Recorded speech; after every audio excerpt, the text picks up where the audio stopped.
Ce que nous sommes aujourd'hui est le résultat de 3 facteurs clés. 3 facteurs clés.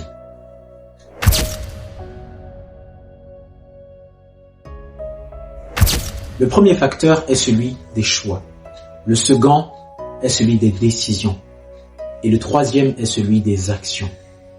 En vérité, ce que nous sommes aujourd'hui, notre vie quotidienne, l'état, la condition dans laquelle nous vivons n'est que le résultat des choix, des décisions et des actions quotidiennes que nous entreprenons.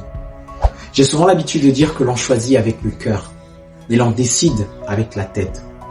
Lorsque l'on parle du choix, il s'agit ici de la préférence. Nous choisissons des choses que nous préférons. Chaque matin, nous choisissons le petit déjeuner qu'on va manger. Nous choisissons les vêtements que nous allons porter. Nous choisissons la musique que nous allons écouter. Nous choisissons même le film que nous allons suivre. Mais nous décidons de quitter notre lit. Nous décidons d'étudier nos leçons. Nous décidons de nous rendre à notre lieu de travail.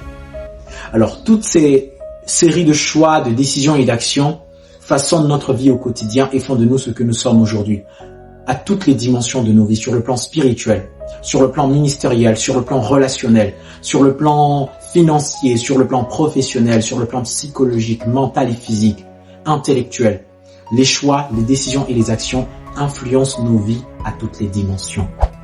Mais il est possible d'avoir des choix, des décisions et des actions qui sont alignés pour une vie, pour une existence pleine de sens. Jésus a dit, le voleur ne vient que pour dérober, égorger et détruire. Moi, je suis venu afin que mes brebis aient la vie et qu'elle l'ait en abondance, c'est-à-dire une vie pleine de sens et épanouie. Jean chapitre 10, verset 10. Dieu a de merveilleux projets pour nous, mais ces projets doivent s'aligner sur certains facteurs, sur certains éléments. Voilà pourquoi je partage avec toi 5 éléments qui vont te permettre de réaligner tes choix, tes décisions et tes actions. Le premier élément, c'est ton identité. Quand je parle de l'identité, en tant qu'enfant de Dieu, notre identité représente pour nous le fait d'avoir reçu Christ. Nous portons l'ADN de Christ en nous dès l'instant où nous l'avons reçu. Dans Jean chapitre 1, verset 12, la Bible déclare « À tous ceux qui l'ont reçu, à ceux qui croient en son nom Jésus-Christ, il a donné le pouvoir de devenir enfants de Dieu. » Parce que nous avons cru et parce que nous l'avons accepté dans notre cœur, nous sommes devenus enfants de Dieu. Et ça fait une nouvelle identité. Ça nous confère une nouvelle identité. Nous ne sommes plus de ce monde, mais nous appartenons au royaume des cieux. Nous sommes des rachetés. Alors par rapport à notre nouvelle identité, nous devons avoir donc une nouvelle vision des choses. Une nouvelle vision de nous-mêmes, une nouvelle vision de la vie et une nouvelle vision pour l'avenir. Parce que Dieu nous donne un dessein, une destinée. Ainsi, au-delà de la vision, se présentent donc des valeurs et des principes. Si nous voulons vivre une vie alignée sur notre vision et sur notre identité, nous devons nous définir des valeurs et des principes de vie solides. Mais ces valeurs et ces principes de vie ne sortent pas du néant. En tant qu'enfants de Dieu, nous puisons nos valeurs et nos principes dans la parole de Dieu, parce que sa parole est notre référence en toutes choses.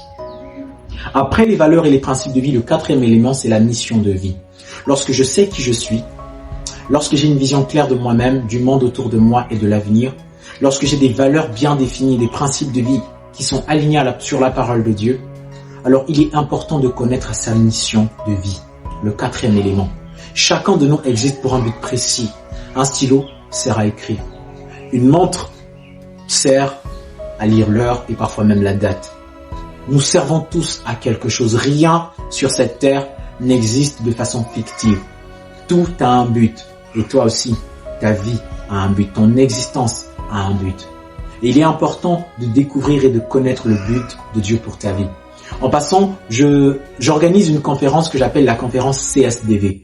Je peux la passer avec toi en ligne, tout comme en présentiel. Et CSDV signifie connaissance de soi et découverte de sa vocation. J'accompagne plusieurs personnes dans la découverte de leur vocation, dans la compréhension de leur destinée, afin qu'ils puissent entrer dans le plan de Dieu pour leur vie. Si ça t'intéresse, n'hésite pas de m'écrire en privé. Le 5e et dernier élément, ce sont les objectifs de vie. Chaque jour, nous devons avoir des objectifs de vie. Chaque semaine, nous devons avoir des objectifs. Nous devons avoir des objectifs hebdomadaires, nous devons avoir des objectifs mensuels, des objectifs annuels. Pourquoi? Parce qu'une vie sans objectif est une vie oisive. Nous avons besoin de nous définir constamment des objectifs, parce que ce sont les objectifs qui donnent un sens à nos vies. Ça nous évitera de perdre du temps, parce que chaque battement de cœur coûte plus que de l'or. Parce que la vie, c'est Dieu qui la donne. Et Dieu ne nous donne pas la vie pour rien. Et nous devons pouvoir aligner nos choix, nos décisions et nos actions sur notre identité, sur notre vision, sur nos valeurs et nos principes de vie, sur notre mission de vie et sur nos objectifs de vie. Ce n'est que de cette manière que nos choix, nos décisions et nos actions seront ordonnés. Et les différentes dimensions de nos vies seront positivement influencées et impactées. Quand nous recevons des promesses de la part de Dieu, quand nous recevons des prophéties de la part de Dieu pour notre avenir, nous devons prendre ces promesses et pouvoir aligner nos choix, nos décisions et nos actions sur les promesses de Dieu, sur la parole de Dieu, sur les principes divins. Ce n'est qu'ainsi que nous pouvons catalyser la manifestation des bénédictions et de l'onction de Dieu dans nos vies. Mais le meilleur choix et la plus grande et la plus importante décision qu'un homme puisse prendre, c'est celui de placer sa foi en Jésus-Christ. Aujourd'hui, les hommes cherchent la paix, les hommes cherchent le bonheur, et ils courent par ici et par là. Mais ils ne savent pas que le véritable bonheur se trouve en Jésus-Christ. Beaucoup de gens disent, avant de croire en Jésus-Christ, je dois être certifié qu'il est vraiment le Fils de Dieu et que Dieu existe vraiment. Mais j'ai une réponse pour toi. Dieu ne se prouve pas. Dieu se rencontre. Il n'y a aucune preuve qui puisse justifier l'existence de Dieu. Tout ce que nous voyons dans le monde ne nous montre pas Dieu. Mais ça pourrait nous expliquer que Dieu existe.